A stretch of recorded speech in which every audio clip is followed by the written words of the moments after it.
Hello, Culture Matters podcast. We are back again with another Beyond Order, a book by Dr. Jordan B. Peterson. Before I introduce the rule, here's a quote just for this episode. Something we cannot see protects us from something we do not understand. The thing we cannot see is culture. Culture in its intrapsychic or internal manifestation. The thing we do not understand is the chaos that gave rise to culture. If the structure of culture is disrupted, unwittingly, chaos returns. We will do anything to defend ourselves against that return. We return again to Beyond Order, 24 more rules for life. Rule number 4, notice that opportunity lurks where responsibility has been abdicated. We've gone through rule 1, do not carelessly denigrate social institutions and creative achievements. Rule 2, imagine who you could be and aim single-mindedly at that. Rule 3, do not hide unwanted things in the fog. And now we're on Rule 4. Notice that opportunity lurks where responsibility has been abdicated. In brief, there's a narrative forming here. Simply, Rule 1, don't be overly focused on the big picture. Social institutions, the West, creative achievements, others, success. Rule 2, as a means psychologically below awareness of abdicating your own responsibility. That's implicit in that first rule. Rule 2, imagine who you could be and aim single-mindedly at that. Implicitly laying the foundation for taking personal responsibility, working on oneself through oneself. Rule 3, the beginnings of a formula for taking personal responsibility. As Kierkegaard put it, life can only be understood backwards but must be lived forwards. Do not hide unwanted things in the fog. Rule 3, look backwards. What could we be hiding in the fog? What what may we be avoiding interpersonally in our relationships with others, individually, our relationship with our past, our relationship with our future, that could influence us to abdicate responsibility, to denigrate social institutions and creative achievements, right? The macro, our culture, others. Rule 1, rule 2. We're not even contemplating rule 2. And in as a consequence, we're not acting out rule 2 because we don't understand rule 3. Rule 4, notice that opportunity lurks where responsibility has been abdicated. I go back to this quote that I've been saying before every episode that beautifully, in my view, summarizes this theory of maps of meaning, the architecture belief, Dr. Peterson's exploration into what is belief and why do we do the things that we do as human beings, studying evil and so on. That first quote, something we cannot see protects us from something we do not understand. The thing we cannot see is culture in its intrapsychic or internal manifestation. The thing we do not understand is the chaos that gave rise to culture. If the structure of culture is disrupted, this is important. is disrupted unwittingly, chaos returns. We will do anything, anything to defend ourselves against that return. We'll do anything, anything to defend ourselves against that return, even if that is denigrating social institutions or creative achievements, meaning even if that's abdicating our life's responsibility to ourselves to be the best, the most productive, competent individual, and going through our hero's journey, education, relationship, career, parenthood, citizenship, throwing all that future away, going in the street and waving a placard over something we don't fully understand. If the structure of culture is disrupted, this is the interesting part for this rule 4. Unwittingly. It isn't doesn't have to be intentional. Unwittingly. The structure of culture is disrupted unwittingly. So why am I bringing up that unwittingly? Because notice that opportunity lurks where responsibility has been abdicated. Responsibility can be abdicated unwittingly, unbeknownst to the person in authority, the leader of the team, the founder, owner of the business. You've heard me talk about these concepts. Uh, if you listen to the CEO manual process episodes, 30 days of thought, implicit in the interviews, even if it's not said outrightly by so many of our guests. You want to lose the spirit of a team, don't be engaged. Don't sacrifice at the level expected of the team. So the first subchapter, like that unwittingly is important. Responsibility can be abdicated unwittingly, and in turn, chaos will return when the structure of culture is disrupted. That's that alignment between those that are influenced and the influencer, the people and the government, the crown, the CEO and their employees, the the CEO and their C-suite. So the first subchapter is make yourself invaluable. How do we make ourselves invaluable?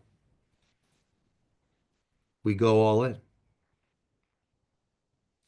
But how do I go all in? How do you go all in working for a company that you don't believe in anymore, or a team you don't feel a part of, or a boss you don't like, respect, trust?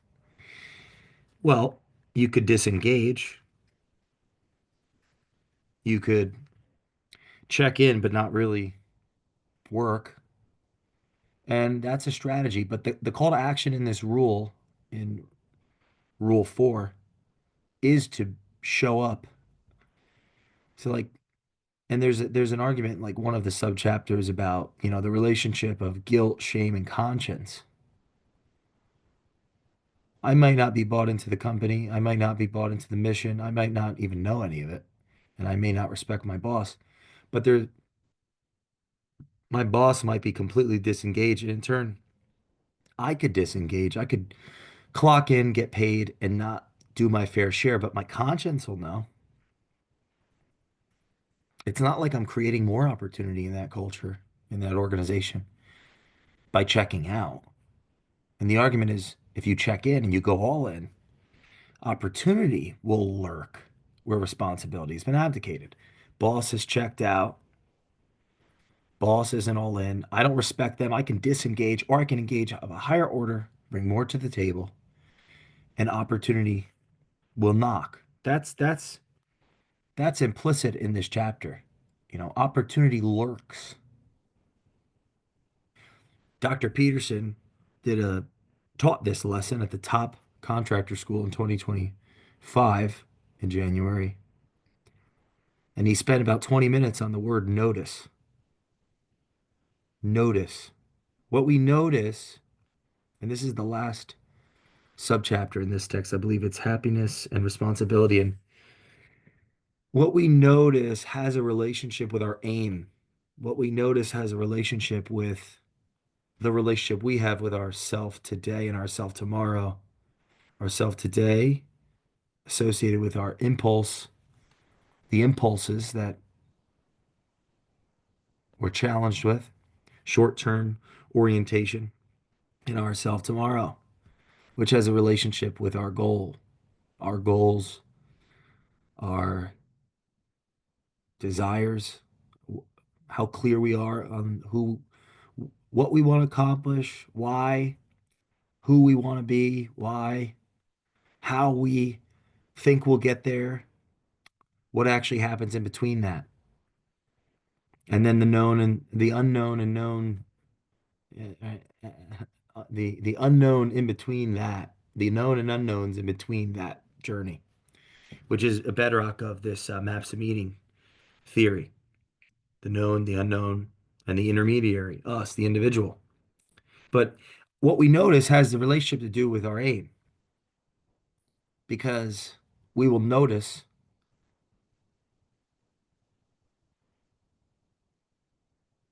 what has a relationship with our values, which has a relationship with our aim. We will notice the things there that we're seeking. We will notice, and we can be intentional about what we aim at, which has a relationship with our values, which has a relationship with what we value, which has a relationship with what we notice. Or we could be unintentional with that. That unwittingly part, right? If the structure of culture is disrupted unwittingly. So in this chapter, in Rule 4, notice that opportunity lurks where responsibility has been abdicated. Dr. Peterson uses this story about Osiris and Seth, I believe. Osiris is the king, the patriarch, represents past success. Let's just think about like a successful CEO of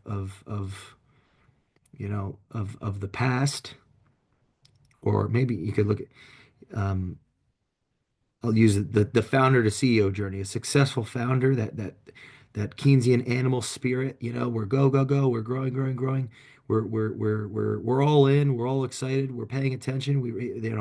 The Osiris represents the courage and spirit and vulnerability and uh, hope and promise and success.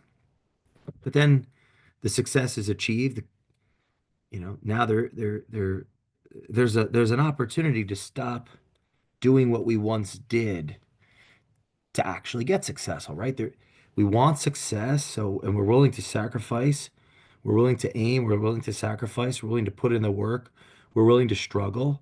Others want to model that behavior. They see that we are the leader, not only in title, but in deed and word and thought and in action and interaction, and they follow us and we succeed. And now what was once proactive that led to results leads the once proactive nature to become reactive and react to those results and ultimately stagnate. And Osiris stagnates. Osiris becomes the bureaucratic CEO, the disengaged chief, the disengaged chief. And Seth, which represents evil essentially and malevolence and the maybe even the envy and resentment and jealousy, all of the worst. It's like in a Nietzschean sense, maybe those are components of what drive us if they're utilized through action and moral, radical no to what's possible as individuals. But when they're not utilized, and that has a relationship with the mentor-mentee dichotomy, the leader and the follower. But when the leader checks out, the person in position of ultimate authority, influence, and power, in this case Osiris, Seth rises up. In this case, in the story, his brother rises up and kills Osiris because Osiris stops paying attention. Osiris stops paying attention. He stops noticing opportunity because he's not aiming up anymore. Maybe it's just absent aim. Maybe it's just omitting responsibility. And there's no accountability feedback. Is there a board in this conversation? Well, no. Maybe, he's a king. He doesn't have to listen to his people. He's not reading the data. There's enough grain. There's enough food, water. Seth rises up, kills him. And in the story, Osiris's wife, that represents, the chaos, creativity, imagination, uh, engages sexually with his corpse, ultimately, that gets scattered around the world by Seth, and Horus is born. Horus is paying attention. Horus can see. Horus fights Seth, beats him, loses his eye, and goes in the underworld and saves, and meets his father. There's this there's this point in Rule 4 that, the hero rises up in the worst times. The best of our nature will be called into being under under struggle, through challenge. So if you are in a position where people above you, your boss's boss, whoever, like if your company is, you know, you might feel hopeless, demotivated, untrusting. Instead of playing into the victim you know, par, the, the victim, or the reactive reality of that, um, imagine who you could be and aim single-mindedly at that through this opportunity. Don't just denigrate the social institution and the creative achievements of others. Don't just talk smack against your organization. This is, in a business sense, in a business analogy, and talk smack against the people that are succeeding at a high level at the top. But imagine who you could be, aim single-mindedly at that, show up. Notice that opportunity lurks. Opportunity lurks because in the darkness there is light. In the conflict, lean into it. There is something to fix, to solve, to. See, like, that's where the competence comes in the beginning of the chapter. The beginning of this rule, it's like, find things to fix it. Find things and fix them. Put in the extra hours. Don't destroy your life in the wake of that, but put in the time and go all in and engage and do the best you possibly can. Even if you may be in a scenario where if you do that, you're going to get actually be let go, but your conscience will be clear.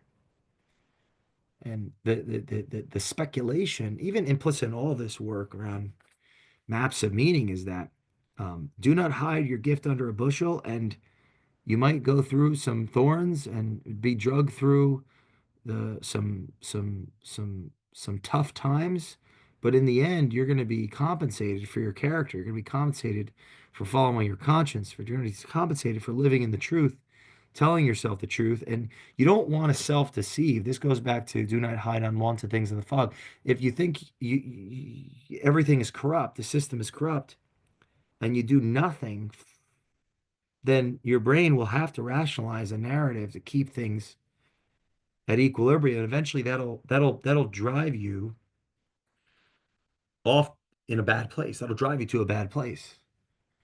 It'll lead to anxiety and suffering,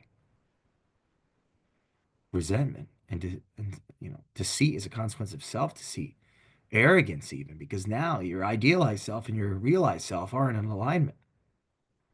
You're not doing what you could do as a consequence of that. And that's rule 11. Do not let yourself become resentful, deceitful, and arrogant. But we won't go there yet. Plenty of rules to talk about. Notice that opportunity lurks where responsibility has been abdicated.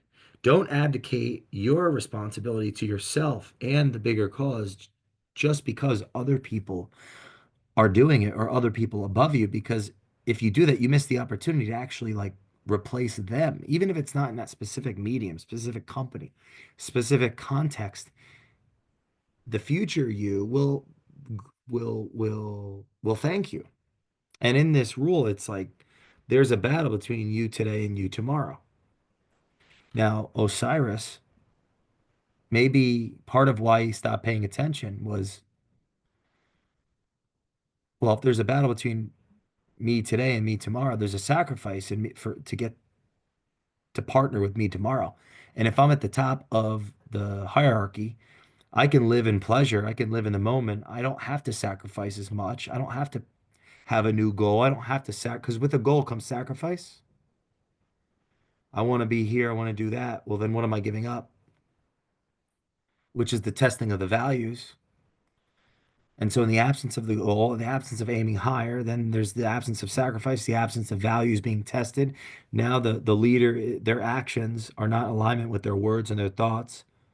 People become privy to that. People become resentful. People, even the brother, might just take you out. So Osiris made a big mistake and he's going to suffer the consequences. Doesn't matter how high up he is. And I watch this happen constantly with small business. The leader becomes disengaged unwittingly. They genuinely just don't know where they're going. How many people have outshot the vision of themselves by succeeding? People don't think about that a lot, but success actually undermines itself. The fruit of success undermines itself because if we don't even know what's next. We've gone as far as we can intuit. That's where we need more education. That's where advisors come in. That's where listening to podcasts like this come in and reading books like Beyond Order come in. So rule number 4, notice that opportunity lurks where responsibility has been abdicated. And there's a big challenge here in one of the subchapters about choose responsibility over happiness. Because meaning will come as a consequence of the choice of going into what's scary, moving towards where the conflict is, looking, putting future you, just a tiny tad a bit, current you, taking on more tasks, taking on more, it forces more learning, more unlearning, more values being tested, and in turn, value being created. And that's going to be compensated in a world of value, in a world of freedom, of agency. And it's part of our responsibility as individuals in a culture of agency, in a culture of opportunity to sacrifice for our future selves, our present dependents, children, partners, parents. Notice that opportunity lurks where responsibility has been abdicated. Don't abdicate responsibility as a consequence of other people doing it, even if they appear better than you. Or unwittingly, chaos will return in your life beyond what you could even comprehend. It could completely derail your future success, your future meaning. And that's the thing is, even if the results don't come, your conscience will be clear and your life will be more meaningful than if you did get fake results or results that were not rooted in an upward aim and saying what you think and doing what you believe is best. Notice that opportunity lurks where responsibility has been abdicated. Choose meaning over happiness. Doesn't mean you don't benefit from being happy. You don't gain happiness, right? The pursuit of happiness is a process of meaning or can be a process of meaning based on how it's done. Pursuing happiness, I get happiness with the achievement of the goal, but then without a new goal, I'm going to go down and down fast. I'm going to get stuck in that plateau. And that's what happened to Osiris. Got stuck, stopped paying attention, didn't have a new goal. the process is meaningful based on how we do it. And if we don't, the world will correct us. Seth will come and take us out. But the opportunity is for Horus. Notice that opportunity lurks where responsibilities have been abdicated. So Osiris abdicated responsibility. Seth killed him. Chaos or creation, the feminine, the mother, in a sense, the inevitability of time elapsing sprung a new individual hero under that challenge as a consequence of that. Um, Horus, who who rose up to the call to fight Seth and lost his eye. That's interesting. Lost one of the tools he would use to be able to see, to pay attention. You can't just see and it work out. You see, and then you have to act, and you actually may lose something. So there's like you may lose a lot in that process of intermediary of being an intermediary. Um, hmm. Notice that opportunity lurks where responsibility has been abdicated. I'm getting so much from this this process of reading beyond order, taking highlighting, then taking notes and reading through those notes and recording these. And I hope you're following along. Go listen to rule number 1. Do not carelessly denigrate social institutions or creative achievements. Rule number 2, imagine who you could be and aim single-mindedly at that. Go read it. Listen, read it. Go listen and read rule 3. Do not hide unwanted things in the fog. And go read rule 4. Notice that opportunity lurks where responsibility has been abdicated. And look out for rule 5. Do not do what you hate. If you haven't listened to our series on maps of meaning, look out for that on the Culture Matters podcast coming out in the next month. And we will see you next time on the Culture Matters podcast. Share this with a friend who loves Dr. Peterson's work. Leave us a review if you want us to continue doing these episodes or episodes like them. We'll see you next time on the Culture Matters podcast.